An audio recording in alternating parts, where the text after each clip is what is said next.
Ya estamos live, Nico. Javier, si quieres, dale.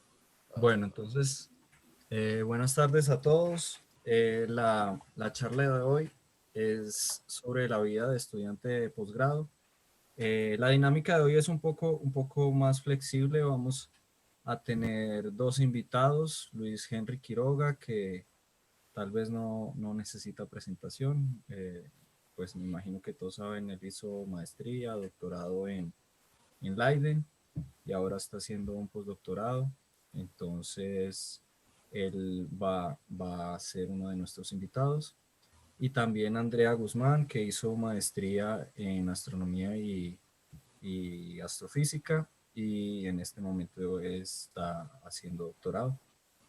Entonces, hoy vamos a hablar sobre la vida de un estudiante de posgrado y queremos tratar algunos temas como salud mental, duración de la carrera, adaptación a otra cultura, perspectiva de género y resolución de conflictos. Y entonces la idea es que nuestros invitados nos comenten cómo han vivido ese tipo de cosas, no dar una solución o si en algún momento tuvieron que abordar esto con un poco más de rigor y tuvieron alguna solución o llegaron a algún tipo de consejo que puedan darnos, pues perfecto. Entonces, la primera parte es sobre salud mental y para pasar la palabra a... No, primero quisiera que Andrea se presentara un poco mejor, si quieres hablarnos de lo que tú haces y después sí entro en los temas que vamos a tratar. Vale, gracias. Pues bueno, yo estudié matemáticas en Colombia y luego hice una maestría en astronomía y astrofísica bajo un programa que se llama Erasmus Mundus, Astromundus. Entonces tuve la oportunidad de estudiar en 3 universidades aquí en Europa, en Innsbruck, en Austria, en Roma, en Italia, y el último año lo hice en Göttingen, en Alemania. Y ahí escribí mi tesis. Y bueno, de ahí me vine para aquí, para Suiza, en la Universidad de Berna. Estoy haciendo el doctorado, voy a empezar el 3er año ya en una semana. Y mi trabajo se enfoca en estudiar las atmósferas y el interior de algunos exoplanetas similares a Neptuno. Y ya. Ok, muchas gracias, Andrea. Luis Henry, ¿quiere comentarnos algo, presentarse? Sí, pues creo que ya me conocen varios acá, pues yo hice mi pregrado en física en la Universidad Nacional, y después de eso hice un par de estancias investigativas, una en Hopkins en Estados Unidos, en el Space Telescope, y la otra en un instituto llamado Astron en Holanda, que es para la radioastronomía, y fue donde yo me enganché con la radioastronomía desde entonces. De ahí pude salir a hacer una maestría a Holanda, a la Universidad de Leiden. Me gradué en la Universidad de Leiden en Holanda y después continué ahí haciendo mi doctorado. Terminé mi doctorado, aunque yo oficialmente obtuve el título hace poco, realmente yo tengo completo eso desde más o menos desde septiembre del año pasado, por eso fue que yo el año pasado en septiembre inicio mi primer postdoc. Yo alcancé a tener un postdoc de unos meses en un instituto llamado JIVE, que hace investigación de radiointerferometría en Holanda. Y hice unos meses y después obtuve esta posición acá en los Estados Unidos. Y desde enero de este año empecé esta posición acá en Nuevo México. Yo trabajo para el Observatorio Nacional de Radioastronomía de los Estados Unidos, pero también tengo una posición conjunta con la Universidad de Nuevo México, acá del estado donde estoy, y vivo en Albuquerque. Ok, gracias, Henry. Entonces, a todos los que están asistiendo hoy, pues la idea de esta presentación es que sea bien interactiva. Si quieren hacer preguntas, por favor háganlas y que les pregunten pues a los participantes, a los invitados, cómo ha sido su experiencia durante su vida un poco personal durante su academia. Entonces, comencemos pues con el primer tema, salud mental. Aquí hay algo donde muchas personas les pasa lo mismo. Tenemos identificación de abuso de poder. Tal vez eso es un poco relacionado con el supervisor, pero digamos en mi caso, el síndrome del impostor, la primera vez que me mencionaron eso, creo que uno se lleva un shock y dice, yo también siento eso. Y consiste en que uno se siente que ha engañado, que sus méritos y todos sus éxitos hasta donde ha llegado son producto de que ha engañado a personas. O sea, uno no es tan bueno como uno cree, sino que ha tenido golpes de suerte. Y el otro también, crisis de salirse del posgrado, también en el momento en que me lo dijeron, quedé como, ¿cómo así? ¿Es que todo el mundo también pasa por esto? Sí, todo el mundo pasa por eso y muchas veces uno no sabe y se siente mal. Es mucho mejor cuando uno cree o cuando uno sabe que esto es común. De hecho, el síndrome del impostor, viendo antes de la presentación, le pasa a 7 de 10 personas, es algo altísimo. Entonces, y también el manejo del tiempo, muchas veces uno se deja colgar, en- principalmente con la escrita de tesis y eso. Entonces, quería abrir el micrófono para cualquiera de nuestros dos invitados que nos comenten cómo se han sentido respecto a esta parte, respecto a la salud mental. Andrea, por favor. No. A ver, bueno, yo no sé si yo soy un buen ejemplo para esto, pero sí, yo creo que en general los temas de salud mental es algo con que todos los estudiantes de doctorado, incluso personas en el posgrado, maestría, me imagino que también pasan por algo similar.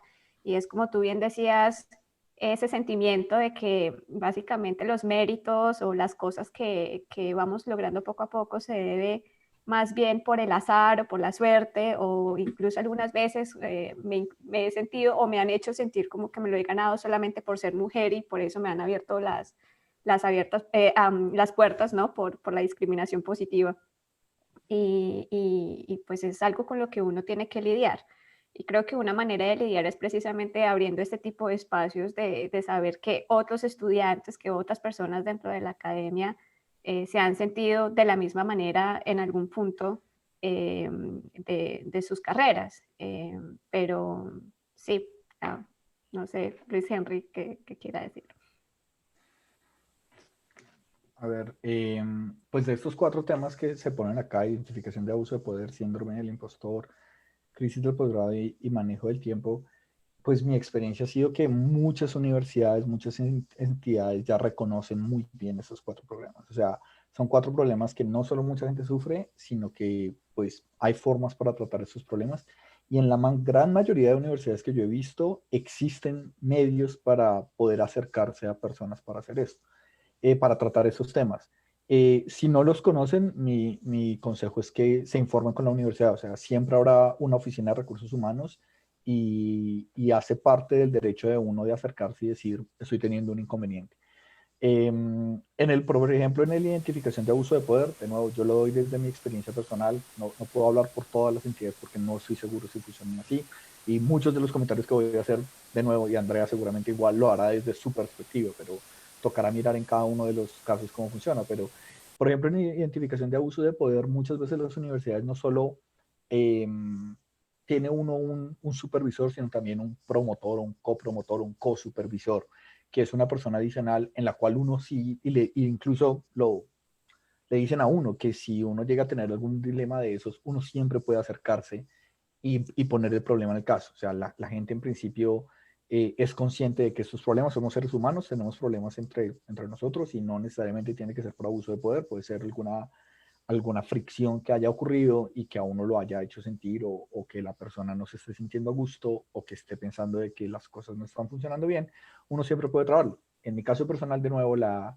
universidad donde yo estudié el doctorado de Leiden tenía un comité que se llamaba el comité se llamaba PVC, estaba en holandés, Promoting, no sé qué comité, y la idea era que en ese comité uno se reunía con 3 profesores aparte del supervisor de uno, y esos 3 profesores le preguntaban a uno cómo va la investigación, cómo va todo, y le preguntaban a uno literalmente cómo está la relación con su jefe. ¿Considera usted que su jefe ha dedicado el tiempo para usted? ¿No lo está explotando de alguna manera o ha ocurrido algo? Y ahí le decían a uno, esto es extrema confidencialidad, tenga completa seguridad que lo que diga acá no va a afectar su posición ni nada. Y uno se sentía realmente en confianza y uno podía traer temas personales sin ningún problema y yo lo agradecí muchísimo.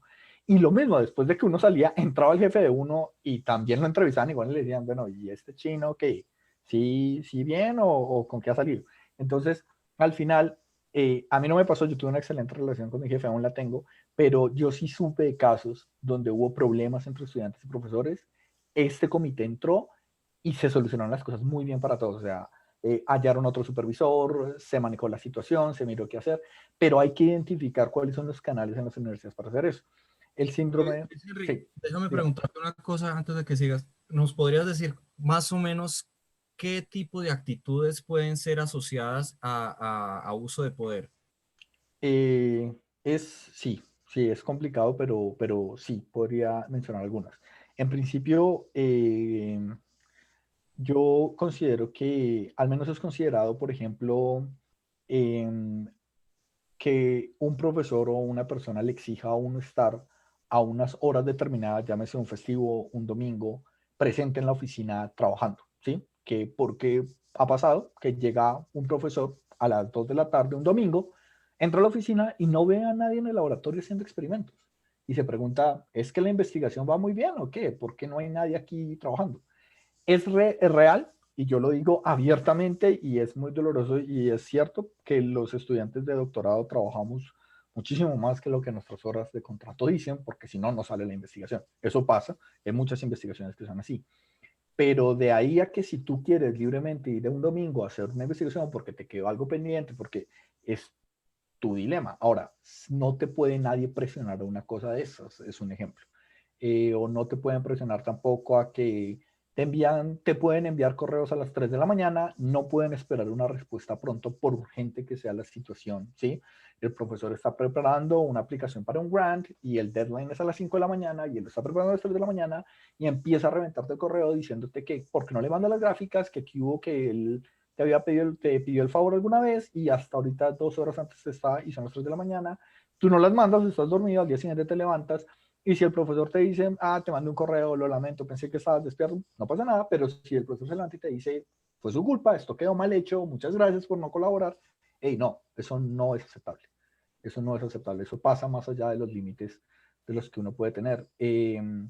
También hay muchos casos de discriminación, pues los hemos oído, porque vienes de cierta región del mundo, porque eso pues yo pocos casos, o sea, ha sido contados, pero tal vez es porque no, la gente no habla o puede ser así porque uno puede sentirse como cohibido de alguna manera, pero incluso por cosas como, por ejemplo, tu raza, de dónde vienes o tus creencias. Yo también lo digo abiertamente, yo soy católico y yo me mantengo y a mí siempre me respetaron mi fe. Allá, si me veían con rosario, no, era mi problema y nadie nunca se metió y a mí sí me decían, si algún día usted tiene comentarios por eso, háblelos, o sea, háblelos, esas cosas no tienen por qué pasar. Entonces, es siempre como tener el flujo de información con gente más allá de eso, pero el abuso de poder va cuando uno considera que ya la situación se pasó y uno incluso lo puede preguntar, o sea, si de pronto uno no está seguro que una actitud que a uno no le gustó, uno lo puede preguntar a la gente de recursos humanos, de siempre hay gente así en las universidades. Uno se puede acercar y puede decir, mire, esto me pasó, yo no sé hasta dónde esto está dentro del límite, tal vez es mi cultura o tal vez es que yo no lo veo como muy correcto, pero antes de armar un problema, yo prefiero hablar. Siempre se pueden hablar si uno tiene dudas. Ahora, sí hay casos que se pasan pues que ya no se puede ocultar de que la situación se está pasando, pero hay que hablar, siempre hay que hablar, o sea, quedarse callado y dejar que a uno, pues el profesor tome el poder, porque a veces incluso de pronto la investigación está muy interesante, el profesor está corriendo, de verdad le interesa eso, y puede ser que la persona misma esté tan embotada en eso y no comprenda que uno tampoco tiene que llegar a sus límites y de pronto se le pasó.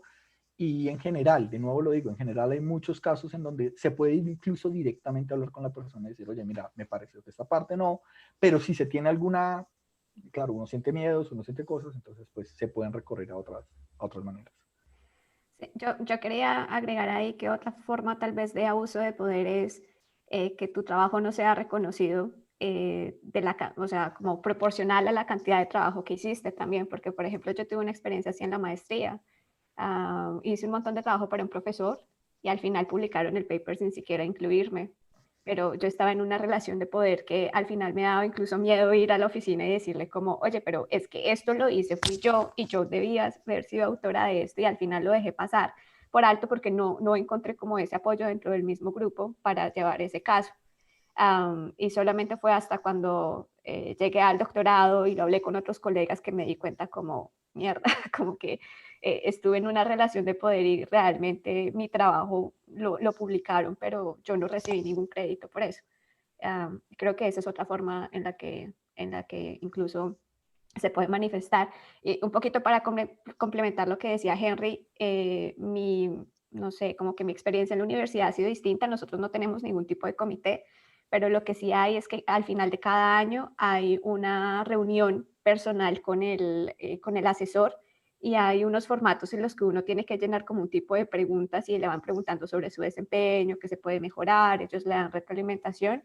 Y yo creo que las cosas han funcionado aquí es básicamente porque uno tiene una muy buena comunicación con su supervisor y con los postdocs y con los estudiantes. Y además porque antes incluso de empezar el doctorado me invitaron por 3 días para hablar realmente uno a uno y preguntarle a todas las personas con las que trabajaba, usted qué piensa, cómo es el trabajo, y me di mi tiempo de poder escoger y creo que eso también hizo la diferencia. Yo quiero agregar algo, aunque no soy panelista, pero quisiera decir que es muy importante cuando uno entra al doctorado saber cómo es el profesor con el que uno va a trabajar. Y una forma de saber eso es preguntarle a los estudiantes que han tenido, mandarles correos como, hey, ¿cómo es el estilo de trabajo de este profesor? ¿Cómo ha sido su experiencia? ¿No? Porque ahí uno se da cuenta si el profesor es de pronto de esos que están mandando correos a cada rato y bueno, si hay problemas de eso. Sí, un consejo que a mí siempre me sirvió mucho es que tenemos que quitarnos como esa idea también de que el asesor solamente lo está escogiendo a uno, sino que uno también en realidad está escogiendo a su asesor. Entonces Sí. uno también tiene todo el derecho a hacer preguntas de cuál es su forma de trabajar, usted espera que yo venga aquí los fines de semana, cuántos artículos espera usted que tengan, como todo ese tipo de cosas que yo incluso pregunté sobre cuál era como el reglamento en cuanto a la equidad de género o algo así, o la inclusión dentro de su grupo, porque era algo que a mí me importaba. Entonces uno también los está escogiendo a ellos.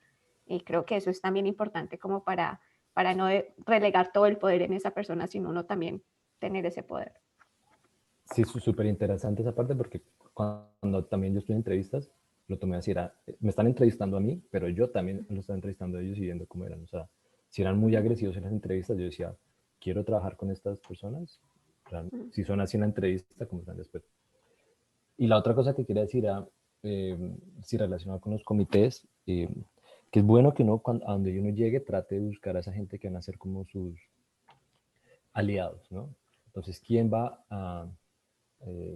va a soportar en caso de que algo pase, ¿no? ¿Quiénes son? Y es bueno si es, exacto, otros profesores o algo, pero identificar esas personas en las que uno tenga la confianza de ir y hablar, porque ese es otro. Uno habla, pero cuando uno tiene confianza, si uno va a hablar y uno siente que si hablo para que después me juzguen y sea peor, pues no voy a hablar. Entonces, buscar ese espacio es súper clave.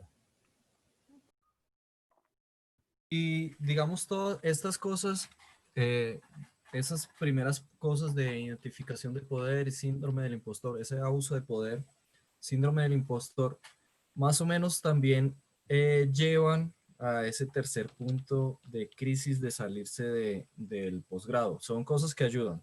En esas cosas también hay muchos más factores, factores familiares, de perspectivas de vida, pero es algo también muy común y que me gustaría que Andrea y Luis Henry comentaran sobre eso. Eh, si en algún momento han dicho, no quiero más. Es algo que puede pasar en cualquier momento de la vida para cualquier rama, solo que en el doctorado uno sabe que para obtener el título tiene que pasar 4 años o 5 o 3 años. Me gustaría que comentaran si en algún momento ustedes tuvieron ese deseo de parar. Bueno, yo creo que yo no he tenido una crisis así como definitiva que digo, no, no me gusta lo que estoy haciendo, la estoy pasando muy mal, me voy, no creo, pero sí he tenido la crisis de pensar en el futuro en la academia, ¿no? Como la academia me ofrece una estabilidad, digamos, económica, laboral en el futuro. También he visto, por ejemplo, mis de pronto relaciones interpersonales que es algo que, bueno, uno también tiene que tener en consideración, ¿no? Vale la pena todo el sacrificio que estoy haciendo de estar 4, 6 años lejos de mi casa, de mi familia, de mis padres que están en Colombia. Todo eso en algún momento me ha llegado a la cabeza como al mismo tiempo y he tenido como ese pensamiento de vale la pena todo esto que estoy haciendo. Y pues en algún momento uno dice, no sé, las cosas empiezan a funcionar y uno encuentra cosas o la razón por la cual uno está haciendo lo que está haciendo y como que vuelve en sí y dice, bueno, nada, tomamos un respiro y seguimos, pero claramente sí existen como estas fases de crisis motivados, como tú bien decías, sea académico o sea personal. Para mí personalmente ha sido más personal, pero claramente también he tenido esos altibajos académicos en que uno gasta mucho tiempo de su trabajo y no ve los resultados, o bueno, sí, ya. Luis Henry, ¿algún comentario sobre eso? Sí, o sea, yo creo que, complementando también lo que Andrea decía, para mí, ese, para mí ese es el tema que más friega gente, realmente, lo digo honestamente. Es un tema súper complejo y súper delicado, porque es difícil buscar ayuda externa más allá de lo que uno puede hacer. Cuando uno tiene la crisis de salirse del posgrado, como lo decía Javier, puede ser una razón familiar, académica o demás, pero yo creo que la no disposición a hacerlo en su momento sí puede traer resultados nefastos en la vida de uno, y estoy hablando muy en serio. Y he conocido casos, desafortunadamente, no solo de astrónomos, también latinos, también colombianos en este mundo académico, que han terminado muy mal por ese cuento. Pero, o sea, estoy hablando de crisis psiquiátricas serias, o sea, ya estamos hablando de niveles muy avanzados, y básicamente el por qué pasa eso pasa muchas veces porque pues nosotros estudiamos astrofísica, y la astrofísica sigue viendo para la comunidad normal como una rama muy compleja, una rama muy competitiva, y lo es realmente, pero digamos que te pueden empezar a poner en un pedestal y entonces tú después te empiezas a creer que de pronto sí eres el próximo Einstein o alguna cosa así,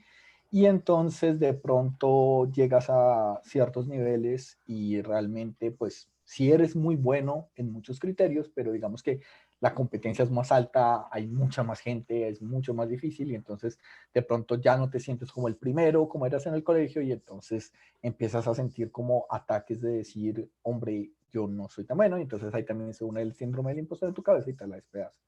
Yo creo que la mejor forma de combatir esto es la pregunta que uno se tiene que hacer al espejo, y es decir, si tengo que salir de la academia o si me tengo que salir del posgrado, ¿estoy listo para hacerlo? Y uno tiene que estar listo. O sea, es la pregunta. Si llega un momento de la vida de uno, por razones cualquiera, que le requiera a uno decir, estoy preparado para hacerlo, o voy a tomar una decisión es confiando en mis miedos y en decir, no, yo me arraigo a esto y acá me quedo y no me importa, y yo miro a ver y no me importa si ya no me están pagando salario, yo miro a ver cómo como, pero yo acabo mi posgrado porque no me vine hasta acá para no hacer nada. Y esas cosas que se empiezan a meter a uno y que te puede terminar, eso puede terminar muy mal. Entonces, la pregunta es, yo me miro al espejo y digo, ¿estoy listo para salir? Y la respuesta tiene que ser sencilla, es, ¿qué te hace feliz? ¿Sí? Si tú crees que estar en una situación súper compleja y no sé qué te va a hacer feliz, mira, pues va a ser difícil, pero si eso es lo que te motiva, es una cosa, pero realmente esas cosas no lo van a llegar a motivar a uno. O sea, cuando uno se arraiga a cosas y le da como golpes contra la pared hasta que eso va a terminar doliendo mucho, así que hay que cuestionarse si se encuentra la felicidad ahí.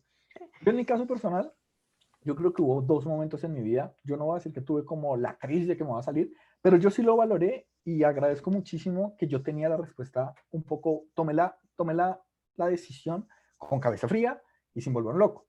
Durante mi tercer año de doctorado, me faltaba más o menos un año, no, segundo año de doctorado, me faltaba todavía 2 para graduarme. Mi hermano mi hermano menor muere en un accidente en Bogotá y yo tengo que viajar de vuelta. Y pues obviamente para mí fue duro, era mi hermano menor, éramos muy cercanos de edad, él era menor que yo, pero éramos como un mugre, todos lo hacíamos juntos, así que para mí fue muy duro. Y cuando yo vuelvo a Colombia y estoy con mi familia y todo, yo me pregunto si estoy, ¿qué es lo que estoy haciendo? O sea, ¿por qué no estoy cerca a mi familia? ¿Por qué en vez de, qué estoy haciendo? O sea, ¿qué estoy haciendo con mi vida? Entonces como que en ese momento tuve que reflejar una situación personal y tomar una decisión de decir, llego o no. De hecho, mi jefe, cuando yo volví, yo me tomé más o menos, me dieron de permiso más o menos como 15 días y después me lo extendieron, pero yo dije que ya quería volver. Eh, yo volví y mi jefe sí me miró y me dijo, ¿seguimos o no hay problema? O sea, y me lo dijo de frente, me dijo, si quieres en este momento detener el doctorado, no hay ningún problema, es su decisión. O sea, es una respuesta importante. O sea, ¿estás preparado emocionalmente para continuar con esto? Si quieres tomarte más tiempo, no hay problema. O si quieres definitivamente dejarlo. O sea, es tu decisión. Y yo lo pude tomar una decisión con mucha franqueza. O sea, yo decía dentro de mí, ¿puedo o no puedo? Y yo dentro de mí dije, yo todavía siento que puedo, pero porque en serio lo tomé con cabeza fría, no estaba ni afanado y estaba preparado. Y yo le dije a mi jefe, veamos a ver cómo sigo y si no sigo, yo prefiero terminar y cancelar mi contrato doctoral. Se lo dije así y mi jefe me dijo, perfecto, sigamos, ¿cómo sigue los próximos meses y cómo te sientes? Y lo enfrenté y puedo decir que lo superé con mucha calma sin afectar mi trabajo. Pero fue porque pude aislar por un momento y decir, ok, si no se puede, no se puede. O sea, yo era consciente como, si realmente empiezo a seguir las meses, no me voy a desesperar y me voy a matar y voy a empezar como un loco a escribir cualquier cosa, a mandar cualquier cosa, a trasnochar la noche. No, o sea, si no puedo, si ya estoy teniendo, si esto se pasó de nivel en mi cabeza, es hora de decir no más. Y lo enfrenté también durante el postdoc, y lo digo también durante mi aplicación doctoral a postdoctoral, yo me dije a mí mismo, la verdad, yo hice mis aplicaciones postdoctorales, hice como 10, como 8, no sé, 11, y yo tenía preparadas más, y yo dije, yo voy a aplicar a posiciones que me lleven hacia donde yo quiero ser feliz. Es decir, y también, esta es muy, de nuevo, yo hablo por mi experiencia, lastimosamente no puedo decir más porque no sé más, pero si a mí me preguntan, oye, ¿a dónde te ves en un futuro? Y aunque la pregunta es trivial y demás, tiene mucha importancia porque es, oye, ¿tú dónde crees que estarías que te haría feliz? Y yo lo digo honestamente, a mí me gustaría estar trabajando en una universidad. Yo quiero algún día ser profesor. Es mi felicidad, es lo que me haría feliz a mí. Por ejemplo, yo he trabajado también en observatorios, en lo que se llama un instituto de investigación, en donde se está calibrando instrumentos, demás. Y aunque es un trabajo fantástico y de gente muy pila y donde se hace gran ciencia, digamos que yo no lo veo, a mí no me llama tanto. ¿Sí? Yo no me siento como, wow, qué chévere, porque me siento calibrando los instrumentos que otros van a usar o alguna cosa así. Si yo tengo un problema con eso, o yo no soy tan bueno educando demás, yo tengo que decirme a mí mismo qué es lo que me haría feliz. Entonces, cuando yo fui a aplicar a mis aplicaciones de postdoc, yo dije, yo voy a hacer aplicaciones que me lleven a una posición en donde yo me sienta bien, en donde yo me sienta que estoy haciendo lo que quiero y no en la posición que me tocó porque no hay más, porque ese es el fondo en que hay. Entonces yo me dije a mí mismo, me miré al espejo y dije, voy a mandar mis aplicaciones postdoctorales a las que a mí me gustaría. Obviamente, pues va a ser difícil, hay mucha competencia, pero también me dije a mí mismo, si no salen y me toca un postdoc que ahí más o menos, ahí yo ni puedo hacer ciencia, me están poniendo a hacer cosas que ni me gustan, pero pues sí me están pagando y demás. Yo estoy ya preparado psicológicamente, me miré al espejo y me dije, para salirme de la ciencia. Si este es el momento, este es el momento. ¿Por qué? Porque busco y pongo de prioridad mi felicidad, mi tranquilidad.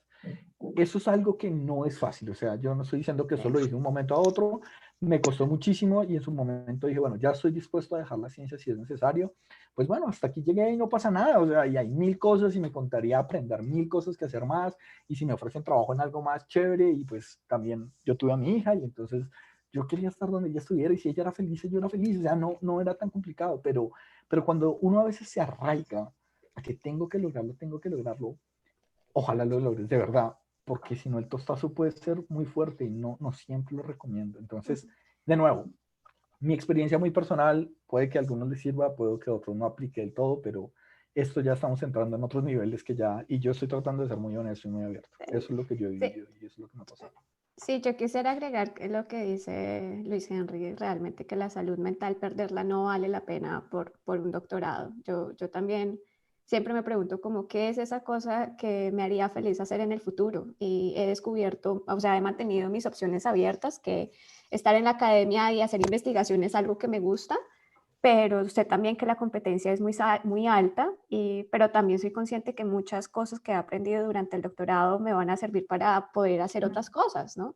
Y por ejemplo, últimamente he explorado, también porque en la universidad me han dado como ese espacio de explorar otras habilidades como eso de la diplomacia científica, etcétera, que sigue siendo como una posible carrera si digamos la ciencia no funciona.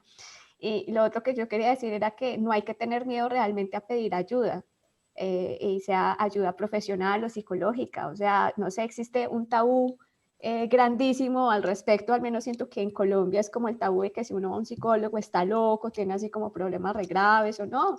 Realmente yo lo he hecho. Me sirve muchísimo hablar con un psicólogo cada semana, reevaluar las cosas, cómo me siento, por qué lo estoy haciendo, si tengo problemas en el trabajo, problemas con mi investigación, porque es bueno tener esa ayuda, no está mal. Y sé que muchos estudiantes de doctorado al menos están hoy en día como aceptando o normalizando más eso, ¿no? Y creo que está bien. Um, y creo que lo último es que la vida no para durante el doctorado. No es como que uno pueda poner su vida en stop y entonces no se puede pensar en una familia, no se puede pensar en tomarse vacaciones o en pasar tiempo con sus seres queridos o en tener una relación, porque así no funcionan las cosas. O sea, lo que dice Luis Henry. Entonces termino mi doctorado a los 4 años y me doy cuenta que a los 4 años ni tengo una posición, pero tampoco hice una vida ni disfruté nada de lo que hice solamente por estar metido frente a un computador, en una oficina, y he visto mucho esos ejemplos, digamos, en otros estudiantes, y a veces yo veo esos espejos y digo, uy, no, yo no quiero ser así, voy a hacer esto hasta el momento que esté feliz, pero en el momento que me empiece a sentir como agobiada o que no lo estoy disfrutando, realmente ahí voy a tomar la decisión de mirar otros caminos, porque tengo otras herramientas para mirar otros caminos. Andrea, aprovechando que tocaste ese tema, entonces me gustaría preguntarte sobre esa parte de cómo ves tu futuro en cuanto a tu vida laboral y también cómo has manejado la parte de tu familia estando lejos durante tu maestría y tu doctorado. Sí, la parte de mi familia, bueno, no sé si es, tal vez suena muy cliché, muy estereotípico, pero eh, yo soy muy apegada a mi familia. Entonces yo intento tener conversación, digamos, comunicación constante con ellos. Y algo que me pareció súper fue que pude hablar, digamos, de esto con mi asesor desde el principio, la posibilidad de pasar temporadas en mi casa en Colombia, que lo hice, por ejemplo, el año pasado fui como 3 veces y pude trabajar desde allá, me apoyaron y creo que eso también me ayudó, que este año pues no se dio por las razones que ya todos lo vemos, pero creo que en ese sentido, digamos que con mi familia funcionó en su momento. Ahora bien, para el futuro, en cuanto a una familia y qué tal, lo que yo te digo, no voy a parar mi vida por mi doctorado. Si pasa, no sé si ustedes sepan, pero al menos aquí en Suiza en general hay grants que le permiten a uno parar sus estudios y seguir de todas maneras ganando, simplemente para ayudarle a las personas que empiezan su familia y todo, pues porque hay más carga de pronto económica o de tiempo, le dan a uno como esa flexibilidad y eso a mí me parece genial. Y en cuanto a la estabilidad laboral, bueno, lo que decíamos, realmente somos muchos, los puestos fijos son pocos y uno tiene que pensar muy bien ¿cuál es ese trabajo ideal? ¿Es llegar a ser un tenure track en una universidad? ¿Es de pronto hacer algo de divulgación? ¿Es de pronto trabajar bueno, en una empresa? Pero yo creo que lo importante ahí es siempre estar flexible y no encasillarse de que si no llego a tener esa posición de profesor, ya, pues ya, no, fracasé como astrónomo y fracasé en todo y todo este tiempo lo perdí. Porque yo sí creo que hay muchas más habilidades y herramientas que uno aprende en el doctorado, más allá de yo poderlas aplicar a estudiar planetas, realmente cómo se da una presentación, cómo hablo con el público, cómo escribo, cómo aplico a dineros, cómo puedo escribir una propuesta, cómo obviamente programar, todo ese tipo de cosas que en otros lugares lo valoran y tal vez también valoran como más tu tiempo y te valoran tal vez como persona incluso más. Entonces, sí, esa es de pronto mi perspectiva. Tú y Luis Henry, ¿ustedes considerarían importante marcar un punto, unas fechas, un tiempo para seguir atrás de lo que ustedes tienen planeado? O sea, quiero decir, por ahí, si a los 36 años no he sido, no consigo mi puesto fijo en una universidad, ¿debería buscar otra cosa? Uy, O, yo no sé qué piensa Luis Henry ahí, pero incluso la retroalimentación de ustedes también me ayudaría a mí, porque muchos de los comentarios que yo he escuchado es que si uno sale de su doctorado y se va a hacer un postdoc y después otro postdoc y al final no llegó a un puesto fijo, intenta irse como a la industria privada, te van a ver como, ay, nos tienen de plan B y ya no eres tan llamativo para la industria, ¿no? Entonces siempre me han dado el consejo, que no sé si es bueno o es malo, pero lo replico aquí para escuchar retroalimentación, es si estás seguro de que no quieres continuar en la academia, ¿qué cuento de postdoc? Sigue directamente a buscar un trabajo, porque de lo contrario estás perdiendo el tiempo y cada vez que pases un postdoc y cada 2 años más y 2 años más va siendo de menos atractivo para un puesto, digamos, en el sector privado. Entonces, no sé. Luis Henry.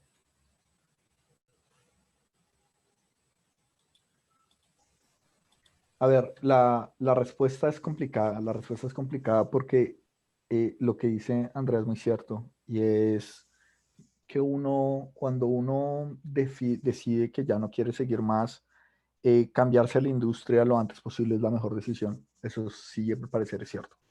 El problema es que uno no está tan seguro. El problema es que uno no dice como, yo estoy completamente seguro que quiero cambiarme a la academia, entonces me voy a cambiar. Yo conozco muy pocas personas que han hecho ese cambio como muy conscientes y muy tranquilos, y puedo decir honestamente que les ha ido muy bien por fuera de la academia. O sea, han logrado escalar rápidamente porque decidieron tomar esa decisión en su momento. ¿Cómo es la única manera para saber eso? Y esto viene al resumen de todo el problema de inestabilidad laboral y esto, y es conocerse a uno mismo. La respuesta es conocerse a uno mismo. Es conocer lo que a uno le haría feliz, es conocer hasta dónde uno dice, bueno, yo me veo haciendo esto, no me veo haciendo esto. Durante el doctorado es un excelente momento para reevaluar porque uno tiene ya la experiencia de ver a su jefe cuánto trabaja. Pregúntele a un jefe, a un profesor cuánto trabaja, porque uno desde el doctorado dice, ah, para esto es muy fácil, me da las órdenes y ya ahí escribo yo el paper. No, pues qué fácil. Sí, vaya y de clases, vaya y escriba un grant, vaya y esté en comités de absolutamente de todo administrativos. Al mismo tiempo haga su propia investigación, dirija estudiantes. Eso consume muchísimo como persona. Entonces me pregunto yo muy honestamente en un espejo, ¿quiero yo hacer eso? ¿Eso es lo que yo quiero? ¿Así me veo o no? Y no es fácil. O sea, obviamente, aunque la pregunta es directa, la respuesta no es fácil y uno empieza a tambalear muchísimas cosas. De nuevo, yo creo que la cosa acá es como definir, no tiene mucho sentido honestamente definir como un punto como hasta aquí llego. Digamos que eso como que no le cabe a nadie en la cabeza decir, bueno, si llego a los 32 y no sé qué, entonces voy a tomar esta decisión, porque las condiciones pueden cambiar. Sin embargo, sí es muy importante entender que el sistema sí funciona así. Y eso es complicado, pero es la realidad. Yo considero que hasta que el momento en que uno se gradúa del doctorado, digamos que uno está en su cuento y no importa la edad que se gradúe, no importa mucho si se gradúa un año más, un año menos, pero ahí como va. En el momento en que uno termina el doctorado es cuando, en mi forma de las cosas, el tiempo empieza a correr y le empieza a correr en contra a uno. Básicamente porque muchas de las aplicaciones postdoctorales, de los fellowships, incluso de las posiciones permanentes en astronomía, le piden a uno un cierto rango después del doctorado.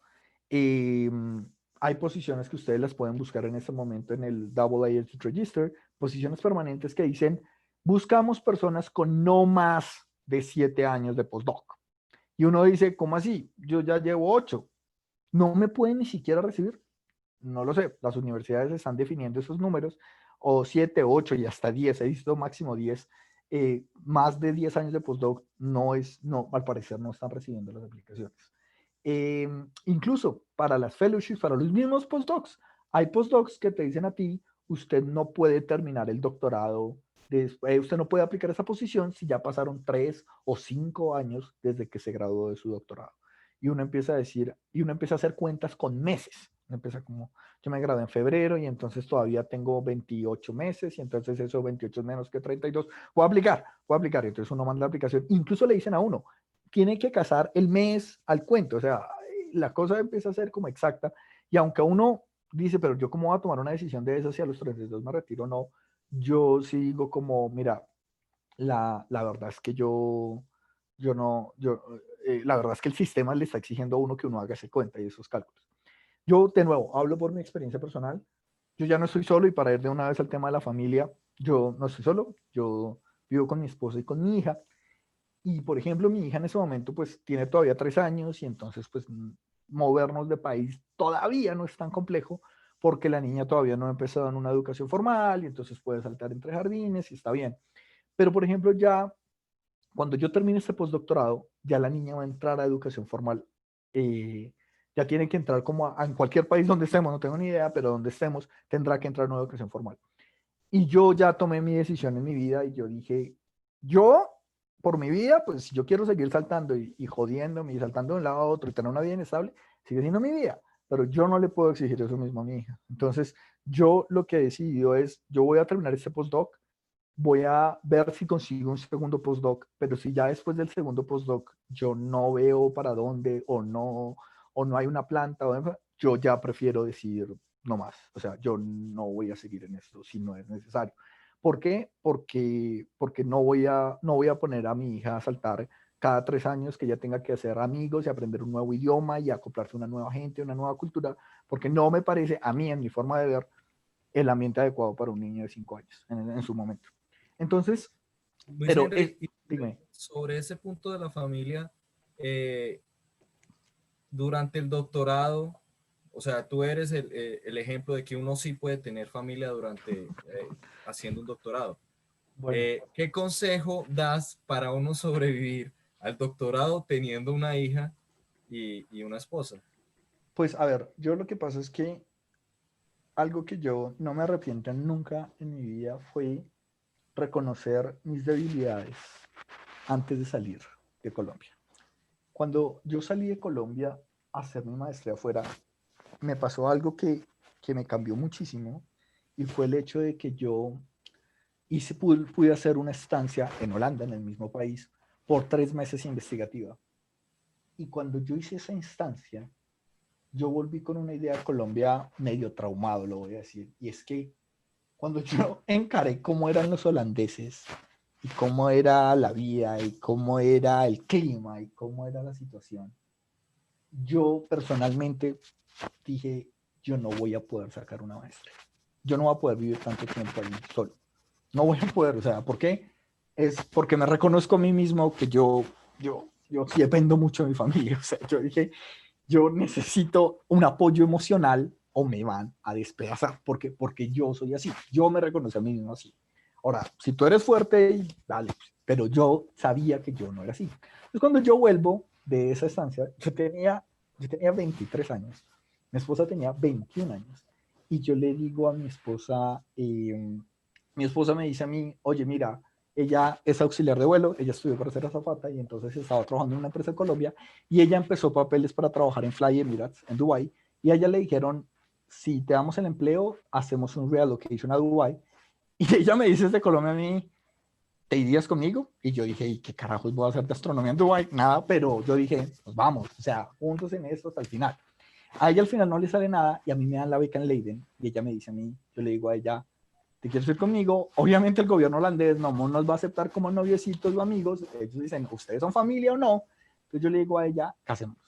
Y teníamos 23 años, yo tenía 23 años y mi esposa 21 años. Y obviamente nuestras familias nos miraron como, esta gente no tiene ni idea de lo que está haciendo. Pero de hecho no, de hecho ha sido una decisión que yo todavía digo, Dios mío, gracias por iluminarme, porque yo me di cuenta de que yo no podía, yo en ese momento ya llevaba 4 años de novio con mi actual esposa, y yo le quería mucho y yo decía, si yo estoy a tu lado, yo creo que yo me siento fuerte. Y me pasó, o sea, yo llegué a Holanda y obviamente yo no tenía amigos, yo no tenía nada, salir con los holandeses son personas no todos, pero en su gran mayoría son cerrados. Ellos las relaciones personales son muy cerrados.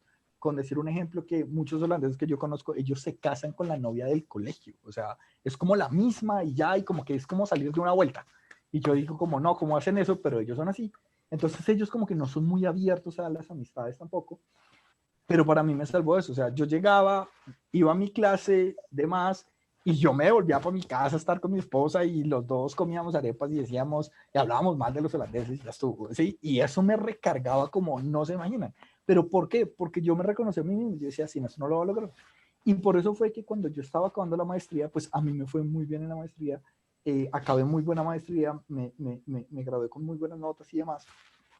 Y yo le dije ahí, yo dije como esta decisión fue muy inteligente.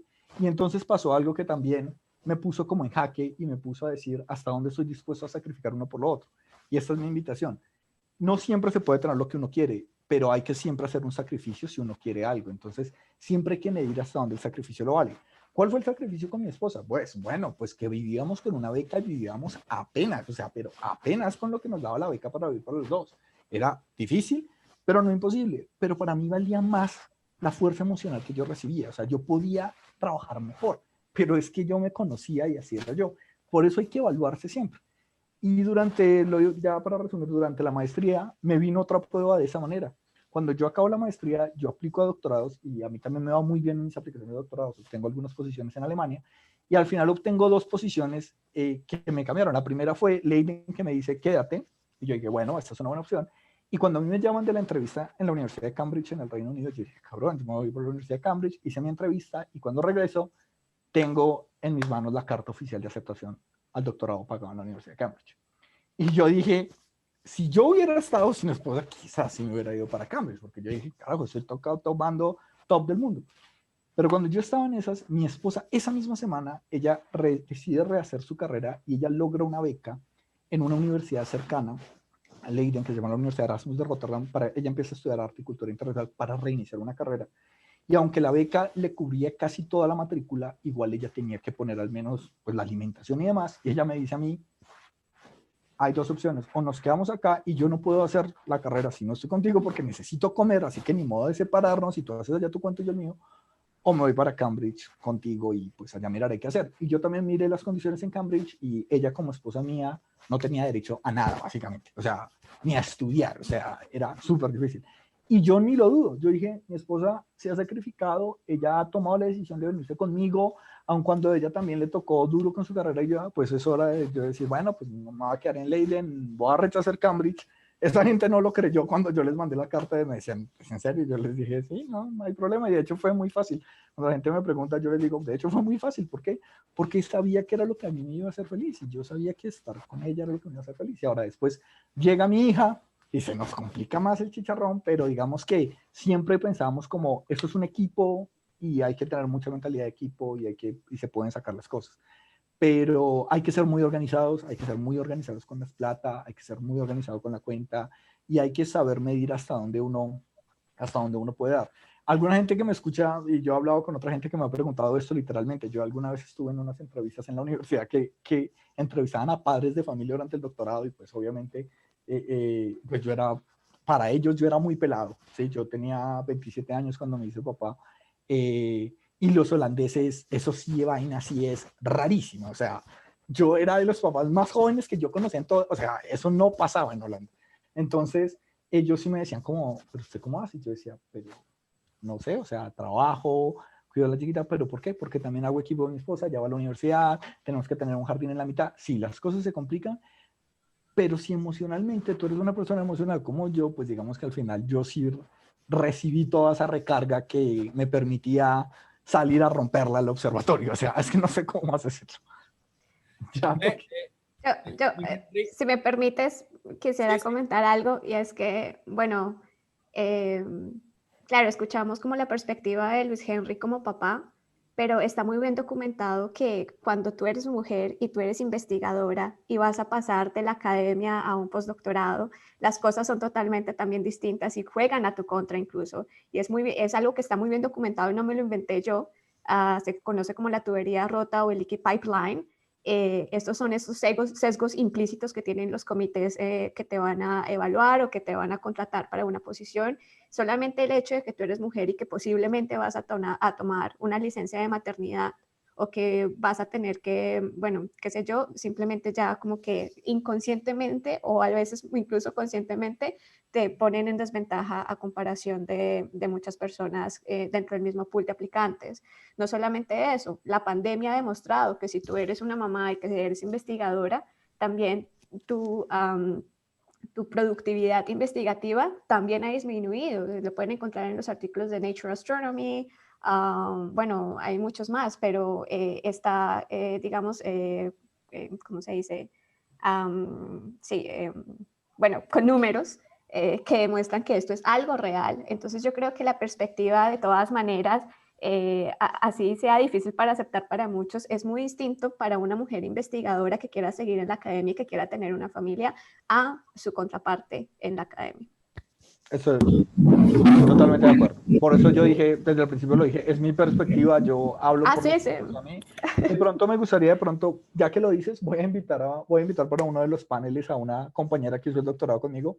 Ella se llama Ana Miotello y ella es italiana, pero habla español relativamente bien. Ella tuvo 3 hijos durante el doctorado. Ahorita hizo fellow en Garching y ella sería un gran ejemplo también, yo creo, para mostrar porque si yo sufro con una, porque sí sufro, pues esa mujer para mí también fue una cosa, y ella encontró, digamos que ella hizo todo lo que Andrea cuenta, ella tuvo que buscar muchísimo apoyo del comité y todo, y le fue relativamente bien, pero claramente las condiciones cambian, incluso no solo, y seguramente por el asunto de género, sino también por las condiciones, o sea, uno no sabe, a veces la pareja es disfuncional o cosas así, eso cambia totalmente la perspectiva, y yo también lo digo en ese momento, desde el momento que yo tuve a mi hija durante el doctorado, yo no puedo negar que en ese momento mis prioridades sí cambiaron y digamos que tomar esas decisiones de salirme de la ciencia o no, de alguna manera sí se facilitaron. O sea, yo ya no pensaba por mí, yo ya estaba dispuesto a desarraigarme de cosas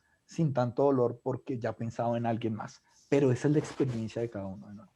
Hay algo que Luis Henry comenta, que cada vez que uno busca alguna otra parte para hacer postdoc o doctorado, lo que sea, uno tiene que casi siempre irse a otro lugar y va a tener que acostumbrarse, si es un idioma diferente a ese idioma, y obviamente se va a tener que acostumbrar a nuevas costumbres. Disculpen la redundancia. Entonces, Andrea, me gustaría preguntarte específicamente a ti, ¿tú cómo has lidiado con esa parte, con el idioma y con las costumbres? Yo soy experta en eso porque, a ver, no he terminado ni siquiera el doctorado, ya he estudiado en 4 países en menos de 4 años, al menos en 3 idiomas distintos, ¿no? Entonces, pues es jodidísimo. O sea, yo llego a Austria en el 2016, es la primera vez, no tal vez la primera vez que salgo del país, pero sí es la primera vez que voy a estar por un tiempo largo, que voy a vivir sola. Y yo creo que yo no fui consciente de eso los primeros meses. Yo lo máximo que había estado por fuera en una escuela de México eran como 1 mes y medio, 2 meses.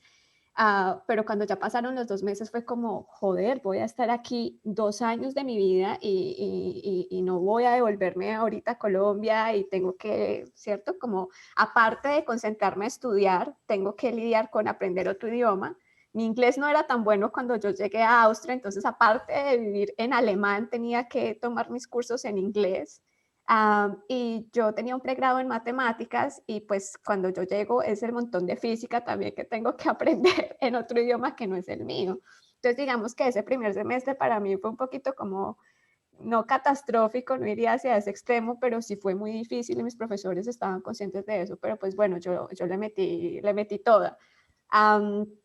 Esa fue como mi primera adaptación y cuando ya a los 5 meses, 4 meses que ya dije, bueno, ya sé un poco de alemán, mi inglés ha mejorado, he aprendido todo esto, me dicen, tiene que empezar a buscar casa, hacer otra vez visa, papeles para irse a Italia, porque esa es mi otra universidad. Y fue como que no tuve ni siquiera el tiempo de hacer amigos fuera de mi maestría, ¿no? Y bueno, eso fue una experiencia ahí, rara, pero pues que me hizo crecer, digamos, como persona, hay que rescatar lo bueno. Entonces llego a Italia, voy a vivir con 2 amigos, de hecho, y ya digamos con el español se me hizo un poco más fácil coger el italiano después de un mes, y vi cuál era realmente la diferencia, o sea, sí vi la diferencia en la cultura que estaba en la cultura italiana, la cultura austriaca, de que yo me sentía más en casa y me sentía más feliz, tenía más amigos italianos y me iba muchísimo mejor. Y después otra vez a los 5 meses me dicen, bueno, tiene que escoger, o se queda en Italia, o se va a Alemania, se devuelve a Austria, o se va a Serbia. Y yo, no, bueno, por las cosas de, digamos, del currículo, decidí irme a Alemania, y entonces llego a Göttingen, y de vivir en Roma, llego a una ciudad que literalmente me cruzaba el centro en 15 minutos a pie. Y yo dije, ¿qué hice? ¿Qué hice? Porque me vine acá si no conozco a nadie. A mí el alemán honestamente no me gustaba mucho. El alemán austriaco, digamos que es un poco distinto también del alemán de Alemania, igual que el alemán acá, que es el alemán suizo, que es totalmente distinto. Y ahí me empiezo a preguntar como, debí haberme quedado, ya estoy cansada realmente de moverme, muy chévere, digamos como esa interacción cultural, de conocer otros países, otros sistemas de educación, me hace crecer como investigadora también, como estudiante, pero estoy cansada. Entonces tomé la decisión de quedarme, independientemente de lo que fuera a hacer, el último año de la maestría ahí. Y, y creo que fue la primera vez que pude hacer amigos, como después de los 7 meses. Y cuando ya tenía en la ciudad como mi lugar favorito para tomar café, para hacer esto, para tal, llegué otra vez a dónde me voy a ir para el doctorado. Me quedo en Alemania, busco en otros lugares y realmente pues mi primera opción era este puesto en Suiza y vine a la entrevista y casi que al final de la entrevista me dijeron el puesto es tuyo. Y dije, bueno, nada, pues me voy para Suiza, digamos, es un idioma similar, etcétera. Y fue otra vez coger las maletas, venirme para acá y empezar absolutamente de cero. Cero porque el alemán aquí pues es el alemán suizo, se habla también alemán alto, pero pues digamos que la gente prefiere hablarte en inglés que en vez de hablarte alemán alto. Aquí se hablan 4 idiomas oficialmente, entonces incluso si sabes francés, o italiano en las calles te van a entender, entonces digamos que eso también me ayudó, pero es otra cultura también y es algo que uno tiene que tener en cuenta, eh, que uno tiene que estar en un lugar donde sea feliz. Yo sabía que yo no era feliz, por ejemplo, en Alemania si no hubiese sido por mis amigos, pero para vivir, digamos, 4 años, yo no hubiese sido feliz en una ciudad pequeña, yo no sirvo para vivir en una ciudad pequeña. Y yo creo que eso es algo que ustedes también tienen que pensar, ¿dónde quiero vivir? Yo sé que si yo me voy a hacer un postdoctorado, si voy a, no sé, a encontrar una posición fija y voy a terminar en un pueblito apartado donde no llega el sol, no, para mí cero. Tiene que haber sol, tienen que hablar al menos básico, digamos, o de inglés, un idioma que yo también me sienta feliz de hablar o de aprender. El transporte, las cosas que hay que hacer, la vida nocturna, pues porque al final somos seres humanos y también vivimos de eso, ¿no? Entonces yo creo que es muy importante tener en cuenta, sí, como las costumbres, el idioma y tener muy presente que a la par que uno está lidiando con sus estudios, va a tener que lidiar a la par también con esa adaptación a ese nuevo país y a hacer amigos y aprender las costumbres de ellos. Yo creería que para las personas que apenas van a salir a hacer un posgrado, yo diría, tal vez por mi experiencia y también no sé datos cuantitativos, pero yo diría que el idioma no debería ser una barrera porque creo que no todo el mundo, son pocas las personas que deben dominar muy bien un idioma diferente al de uno en el momento de empezar un posgrado. Creo que pasó contigo que estás diciendo no dominabas tan bien el inglés y lo perfeccionaste. O Sí, sea, a ver, yo creía que hablaba inglés porque hablaba con otros colombianos y decía, pues a comparación, yo sé el verbo to be, me sé presentar y qué tal, pero eso es una cosa y otra cosa es estar uno en un salón de clases hablando sobre astronomía. Y yo me acuerdo mi examen de Stellar Astrophysics y era como, explique la evolución y la muerte de una estrella en inglés. O sea, para mí ya era bastante complicado explicar en español, expliqué eso en inglés, entonces yo era de las que hablaba como I am, entonces como que tomaba espacios para traducir cada una de esas palabras y hasta se burlaban de mí, pero para mí lo que me sirvió era que mi mejor amigo de la maestría era de Estados Unidos, entonces vivir con él básicamente un año y medio, al año y medio mejoré un montón. Pero sí, yo creo que no es una barrera per se, pero sí puede llegar a ser un inconveniente y lo he visto con otros estudiantes que vienen del extranjero. Si uno no tiene una comunicación fluida y no puede expresar bien, digamos, o sus necesidades, o sus pensamientos, o su investigación en el idioma, digamos que de la ciencia que es el inglés, es complicado. Peor aún de pronto si uno sale a la calle y no es capaz de comunicarse a lo mínimo con las otras personas. Entonces, sí creo que es algo de tener en cuenta. Yo, por ejemplo, soy buena para los idiomas parecidos al español, llámese italiano, portugués, francés, etcétera, pero ya el alemán me cuesta y lo he intentado, pero bueno, aunque sea me defiendo. Pero yo sé que si aunque sea no tuviera lo básico, me la pasaría muchísimo peor. Entonces, ya. Creo que una opción, tal vez lo más aconsejable es lo básico y después ir allá y aprender, me imagino, porque el idioma prácticamente creo que todos pueden ser testigos de eso, que uno lo aprende es en la vivencia y tal. Henry,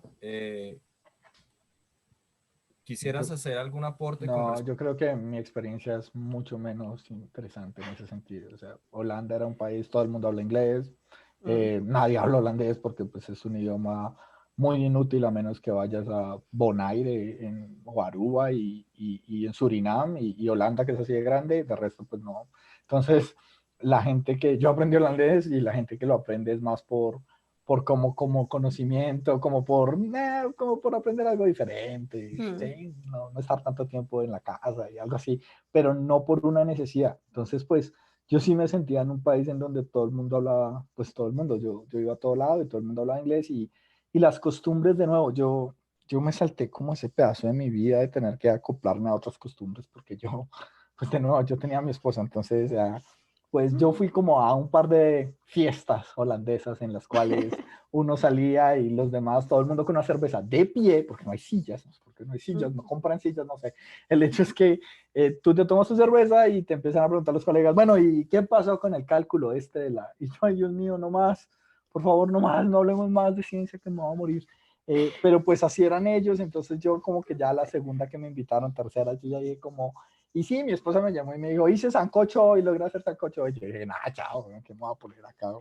Sí, yo creo que Entonces, las costumbres no es tanto, sino de pronto la cultura, cómo adaptarse a la cultura. Yo he visto lo que tú nos mencionabas no hace mucho, que eran un poco de pronto fríos, pues yo también lo he notado, pero al final pues uno se acostumbra o uno se hace su ambiente o se consigue su otro grupo de además, latinos, ¿no? además de que uno como colombiano, de nuevo, hablo por mí, yo colombiano, Ujú, no sé todos, pero ujú. uno es como muy, ¿cómo decirlo? Uno es como muy alzado, como que uno es muy a tomarse las vainas a pecho, ¿sí? Entonces, Así. la gente no saluda mucho, ¿sí? La gente lo saluda el día que lo conoce a uno y de ahí para allá, pues lo ve a uno ahí, ¿qué es? Y uno como, es conmigo, o sea, ¿y este qué le pasa? ¿Y yo qué le hice a esta vieja? ¿O qué le hice a este tipo? ¿Por qué me mira así? Sí, y uno como, y en el fondo es uno mismo, no sé, es como que, Sí. pero de nuevo, no es fácil acoplarse, pero pues tampoco es súper complejo, o sea, Sí. en el momento habrá que aguantar de que las cosas no funcionan así, uno tendrá que aprender a ser más prudente en unas cosas, en otras no, y intentar balancearlo, pero no, mi experiencia no es muy útil Sí, porque pero no. para terminar esa parte de la experiencia, cuando yo llegué a Austria, yo siento que en Colombia, creo que tú también lo nombrabas al principio, lo llevan a uno de la manito, ¿no? En muchos sitios, digamos, o los profesores o tus compañeros, qué sé yo, pero yo sentía que en Austria o en el sistema europeo, al menos del norte, como que sí está esa distinción entre el profesor y el estudiante. Entonces, cuando el profesor era como, no sé, como muy directo, yo ya me lo tomaba personal, como, ah, esta gente me odia, esta gente no me quiere, pero después entendí que era simplemente la cultura de ellos, ¿no? Pero sí, yo creo que son simplemente cosas a las que es chévere experimentarlas, chévere aprender, de que no hay que tomarse todo personal, pero yo creo que al final nos hacen mejores investigadores también. O sea, yo creo que es parte también del sistema como está diseñado, que para ser mejor científico te tienes que mover. Y también parte de ese movimiento, de esa movilidad, es que uno pueda integrar eso y pueda dar una nueva perspectiva en su país de cómo se hacen las cosas, cómo otros sistemas pueden funcionar. Y eso es lo que me parece interesante. Andrea, tú ya mencionaste un poco sobre eso bien al principio de la charla, pero entonces retomemos un poquito esa parte que nos comentas sobre perspectiva de género. ¿Tú cómo ves en la ciencia eso? ¿Ves que, pues creo que sería difícil que digas que es una ventaja?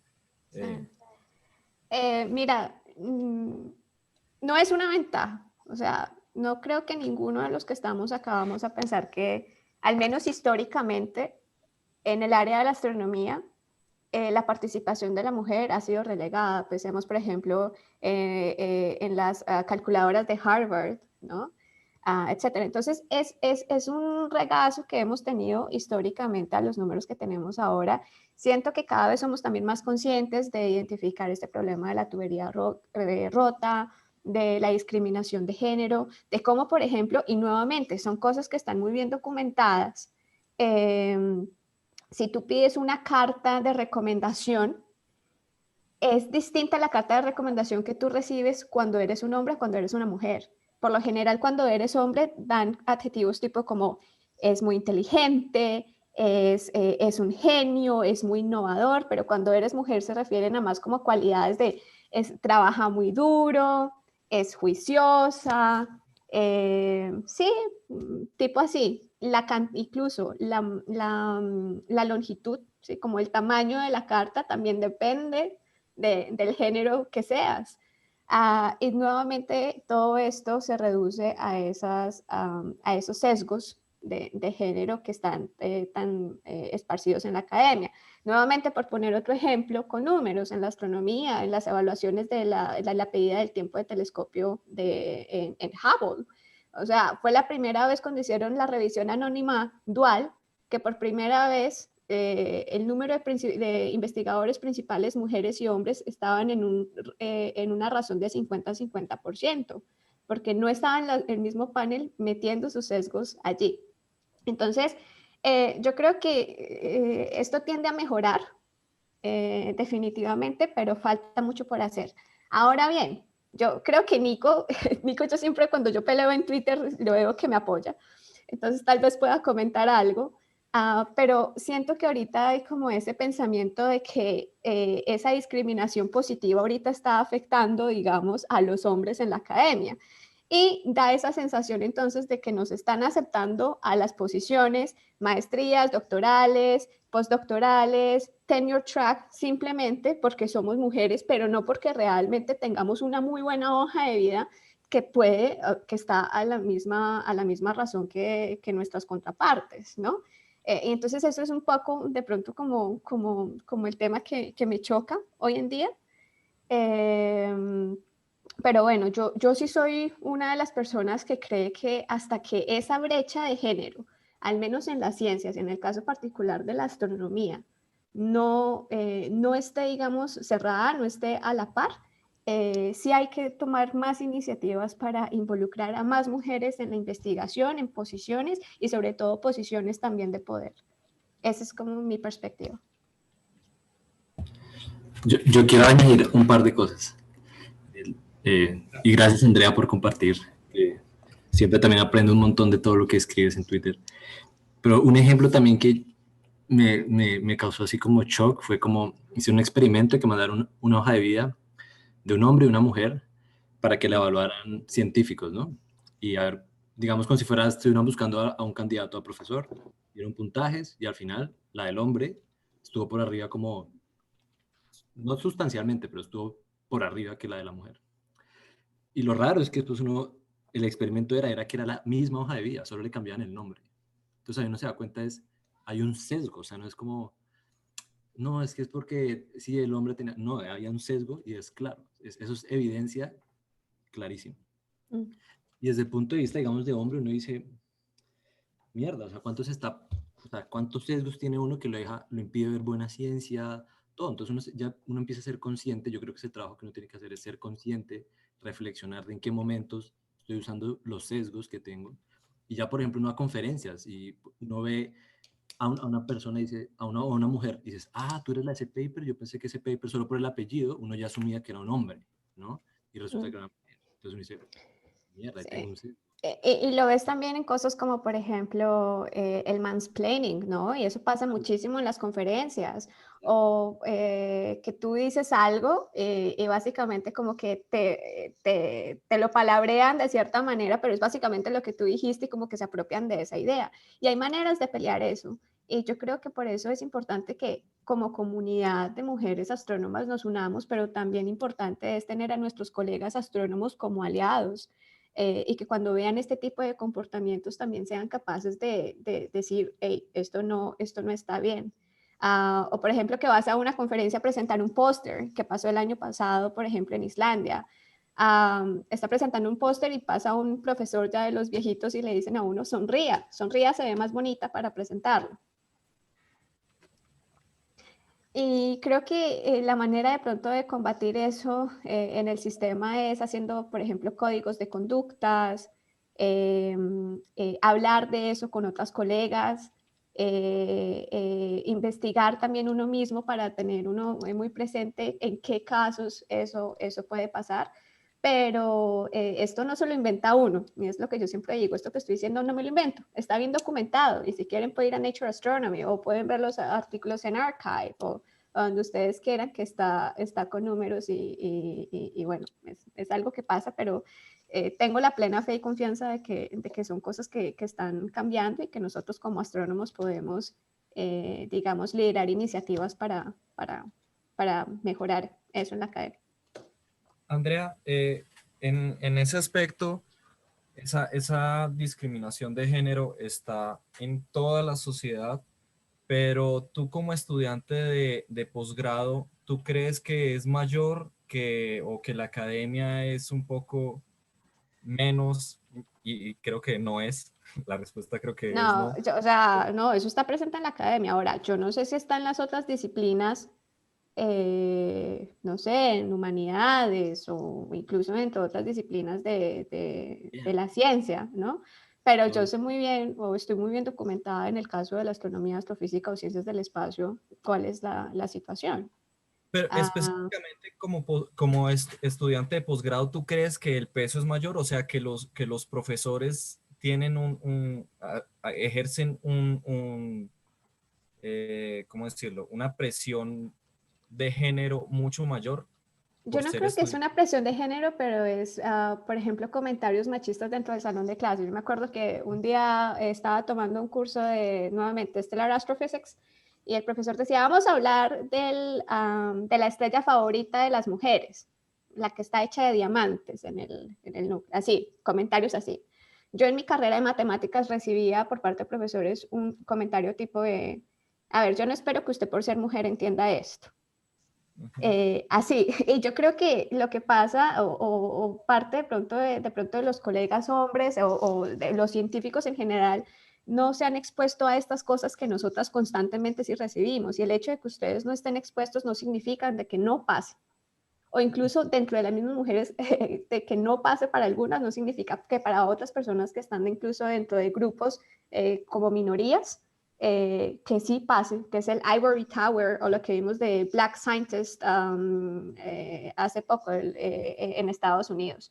Incluso son cosas peores. Entonces, yo sí creo que en temas de posgrado se ven cosas. Nuevamente, yo creo que hay más conciencia de eso, hay más aliados. De pronto los asesores y las asesores, en general digo, asesoras, digamos, tienen más herramientas en este momento, pero pues es algo que continúa pasando. Ok, gracias. Luis Henry, quiero pasar al siguiente tema, o si quieres hacer algún comentario sobre Pues yo, perspectiva de género. pues, Dios mío, o sea, estamos hablando con Andrea, ella está, tiene muchísimo que aportar en ese sentido y lo que yo puedo hablar, pues, es desde, de nuevo, lo pobre desde mi perspectiva y lo que hice ella, y creo que es el argumento que siempre hay que tener en la cabeza, esto está documentado, o sea, esto es cierto, esto pasa, y por eso hay que meter la cucharada, ¿sí? Yo Sí. siempre he creído que en esto hay que hacer, o sea, no se puede esperar que las cosas cambien, hay que tomar cartas en el asunto y hay que mantenerse en pie, o sea, y nosotros desde nuestra perspectiva, pues siempre hay que tratar de educarse en ese sentido, porque lo que dices es muy cierto de que uno a veces lo hace y ni siquiera se da cuenta. Hay un video en YouTube muy pendejo, pero yo no lo podía creer cuando yo lo vi, lo invito a la gente que la quiera ver, que se trata de un accidente de tránsito y es una pregunta tontísima y es que una persona va con su hijo y se accidenta y eso, bueno, si no lo conozcan, búsquenlo por ahí. La del doctor, ¿no? La del doctor, correcto, déjalo ahí para que la gente, porque es que para mí me abrió los ojos el doctor, porque yo Sí. también empecé a pensar en Sí. pendejadas antes de ver la obviedad de la situación. Y yo, aunque no me considero así, no significa que no pueda hacerlo sin necesidad. Por eso debo tener los ojos abiertos y estar pendiente. Siempre Yo creo que también es importante documentarse sobre el lenguaje inclusivo, incluso si para mucha gente parece estúpido. Pero yo creo que el lenguaje también importa. Y reconocer que existen otros tipos de, por ejemplo, de géneros, de diversidad dentro de las ciencias. Y lo otro, para terminar tal vez esa parte, los panels, que son los paneles conformados por solamente hombres. Y yo soy una de las que cree firmemente que uno no se convierte en lo que no ve. Entonces, si solamente ves en conferencias a hombres hablando de temas de ciencia, si ese es el mensaje que quieres transmitir a niñas, niños, jóvenes, y si una chica tal vez quiere ser astrónoma, astrofísica, astronauta, y nunca ha visto una persona de su mismo background allí, pues, ¿qué estamos haciendo? ¿No? Entonces yo creo que por eso yo hago tanto hincapié y con un grupo de colegas, Lady que está por allí, Sai, Chia, que tenemos de colombianas haciendo investigación en astrociencias, es simplemente como esa manera de visibilizar ese trabajo y decir, vea, hay otras astrónomas, hay otras astrocientíficas que también pueden participar en paneles, hacer cosas, etcétera. No solamente son los hombres los que pueden, y yo creo que eso es un mensaje importante que hay que darle también a los niños, niñas y jóvenes. Y ya, con eso termino. Ok, Andrés, Felipe, ¿tienes algo? ¿Tienes las manos alzadas? ¿Puedes hablar? Sí, gracias Alejandro. No, preciso que Andrea estaba comentando acerca del lenguaje. Me parece importante preguntarte en estos momentos, ¿a ti qué te parece cuando usan el término Woman in Science? Porque he visto que gracias al COVID y en los últimos 3 meses, que ya todas las conferencias son virtuales, se está usando mucho el término, pero al mismo tiempo las mujeres están dando cuenta que está generando un sesgo no tan bueno, que es lo que tú también mencionabas de la discriminación positiva. Que quería saber tu opinión con respecto a ese término de Women in Science.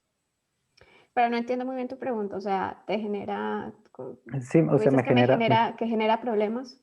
me genera curiosidad saber qué opinas con respecto a eso, porque al menos lo que yo hace un año pensaba era que, wow, Women in Science quiere decir necesitamos más participación de mujeres en ciencia, pero últimamente se ha visto que el término de poner Women in Science está queriendo decir que te están poniendo primero como mujer y no como científica, que es lo que al final de cuentas es importante la ciencia, o sea, lo que tú estás aportando a la ciencia. Mira, yo para eso, porque es importante tener en cuenta que es mujer. Y es porque la ciencia, aunque nos guste o no, la ciencia no es objetiva porque lo hacemos seres humanos y los seres humanos no somos objetivos. Y nuevamente estamos hablando de los sesgos implícitos, etc. Entonces, yo creo que en ese sentido sí es importante acknowledge, ¿cómo se dice? Como reconocer ese género y que es una comunidad que se ha juntado que históricamente ha sido relegada de su participación en la ciencia. Y lo que dice Henry nuevamente, no me lo estoy inventando yo, está muy bien documentado. Que hablemos de las mujeres en la ciencia no significa que estamos discriminando otro tipo de diversidad dentro de la misma ciencia, tampoco, pero ha sido una forma de unir a la comunidad, hablar de cosas que competen a la comunidad, que son de pronto inherentes de pronto a ella misma, pero yo no lo veo como nada malo, sinceramente. Y nuevamente, mi argumento para eso, no ni siquiera mi argumento, pero mi postura es, los científicos no somos objetivos. La ciencia no es objetivo porque lo hacen seres humanos y nosotros estamos incluyendo un montón de sesgos ahí. Entonces, sí me parece importante eso. Hay que verlas como científicas, sí, pero también tenemos que reconocer que por simplemente tener cierto género nos toca incluso mucho más difícil para llegar a posiciones de poder o posiciones de doctorados u otro tipo de posiciones dentro del mundo. Gracias, perfecto. A ti. Bueno, ya tenemos, nos queda muy poquito tiempo, tal vez el último punto, unos 2 o 3 minutos, si alguno de los dos quisiera comentar sobre esa parte de solución de conflictos. Cuando hablamos de esto, cuando estamos organizando el tema, era sobre que los colombianos damos un poco de vueltas al momento de hablar. Nosotros no somos objetivos, sino que decimos algo y después como que yo no quiero, digo que sí, pero y después algo con alguna excusa o, en fin, que nosotros somos un poco menos objetivos en cuanto a otras personas, en otras culturas son más objetivos y uno tal vez lo siente un poco chocante. Si alguno de los dos quiera hacer un comentario corto sobre eso. Ya, solamente un minuto. Hace poco vino aquí a la universidad un grupo de científicos colombianos, que yo los estuve, digamos, fui la anfitriona. Y me da risa porque después de que se fueron, mi jefe me pregunta, André, ¿en Colombia la gente da tantas vueltas para decir algo? Y es que claro, o sea, es algo cultural. Y yo siento que al principio yo también cuando hablaba en alemán traducía las cosas como literal, como disculpe, buenos días, ¿puedo hacerle una pregunta? ¿Me podría, por favor, decir? Y los alemanes eran como, dígame ya, ¿qué necesita? Y yo creo que eso, no sé si es cultural, pero sí he visto que, no sé, aquí, y sobre todo en la ciencia, digamos que de cierta manera el tiempo vale oro y uno sí necesita ser como un poco directo al grano, pero aún así ser como muy al punto y ser muy claro y llevar el mensaje que necesita de la menor forma, no sé. Ok. Ok, Luis Henry. Listo, pues yo qué puedo decir. Es una vaina que nos toca aprender a nosotros mucho. Es una vaina que no es fácil, pero sí uno se la encuentra muchísimo. Más que todo, sobre todo, pues dar vueltas siempre cuando hablamos, sí, pero también como la forma en la que nos referimos hacia las otras personas, siempre como tratando de no herir susceptibilidades. Nosotros somos súper como que no alzamos como mucho la voz porque no queremos fregar a nadie, pero a uno sí le dan y entonces por eso uno se siente, ¿no? Entonces, yo me acuerdo con mi jefe también cuando recién nos conocimos durante la maestría, yo lo llamaba profesor, o sea, es que él es mi profesor, o sea, y él me decía como, no me llame profesor, o sea, llámame Haupt y tú eres Luis y somos colegas. Y yo, muchas gracias, muy bonito, pero yo soy un estudiante de maestría y usted es el director del Event Horizon Telescope. Bueno, entonces no somos tan iguales. Pero era una vaina en mi cabeza, o sea, él sí me veía a mí como un colaborador, pero yo no, yo lo veía como alguien. Y fue una vaina que empezamos a decir, hasta empezar a llamar por el nombre, ¿no? O sea, como quitar la etiqueta y decir, estamos trabajando en una investigación, acá somos colegas. Y entonces se empieza a como a chocarnos. También yo lo recuerdo en mis clases de holandés. Yo cuando me equivocaba, ¿sí? Cuando la profesora me pasó al frente y yo me equivocaba, en holandés, lo lamento, se dice sorry como en inglés, pero en holandés se dice sorry, como con un aire, sorry. Y yo todo el tiempo decía sorry y ella me decía como, y yo decía perdón, literalmente, ella me decía, pero ¿por qué pide perdón? Y yo, pues porque me equivoqué. Y ella como, pues uno se equivoca, o sea, no tiene que andar pidiendo perdón cada vez que se equivoca. Yo como, no sé, para mí fue una vaina que yo no conectaba en mi cabeza del por qué si uno se equivoca, uno es como, uy, disculpe, me equivoqué, ¿no? Y no sé, o sea, la gente se equivoca, eso hace parte del proceso. Es una vaina cultural que se va quitando con el tiempo y es una habilidad que es bueno aprender lo antes posible porque le permite a uno evitarse malentendidos pendejos, pero también le permite a uno ser muchísimo más ¿cómo le digo?, directo en las comunicaciones y sobre todo cuando uno está dando charlas científicas. Yo lo digo porque, por ejemplo, dar una charla en la American Astronomical Society, en las reuniones del Winter o del Summer Meetings, son charlas de 5 minutos. 5 minutos. Entonces, si tú no das una charla efectiva de 5 minutos, ya se te fue el tiempo. Entonces, si me ponen a mí, Luis Henry, a dar la charla, cabrón, no he pasado de presentarme y ya llevo más de 20. Entonces, ¿por qué? Porque uno es así. Entonces, me enseñó también a ser directo en las cosas, a ese cuento de pocas palabras, buen entendedor y la vaina, funciona mucho. Y es decir las cosas una vez, no tiene que andar repitiendo las cosas. A mí me gusta también mucho repetir las cosas, pues porque uno quiere que quede bien dado el mensaje. Pero entienda que del otro lado hay personas tan capaces como usted que saben entender, entonces no ande diciendo las vainas 3 veces. Pero es un proceso, hay que aprenderlo, sí, demora, sí, pero tampoco, no hay que darse como tanto, sobre todo cuando uno recibe como la crítica hacia uno, como no diga tanto, no hable tanto, no hay que tomárselo como tan personal, o sea, simplemente hay que mejorar, hace parte del proceso de ser. Y es un proceso que uno puede entrenar también. Yo he tomado cursos de hablar en público, de hecho la semana pasada estaba tomando uno y siento que cada vez se me hace más fácil dirigirme a un público y, ¿cierto? Como dejarles un mensaje muy claro de mi investigación, cómo presentar unas diapositivas, cómo todo eso, y es algo que uno realmente puede entrenar y sí, la practice makes perfect, la práctica, ¿cómo se dice eso en español? Como lo hace uno perfecto, algo así. Yeah. Ok, Hace el maestro. ya el tiempo Eso. sí, ya el tiempo se nos acabó. Les agradezco muchísimo a los dos participantes, a los dos invitados a la charla, de parte de toda la organización de los paneles. Entonces, muchas gracias. Nico, ¿alguna información para la siguiente?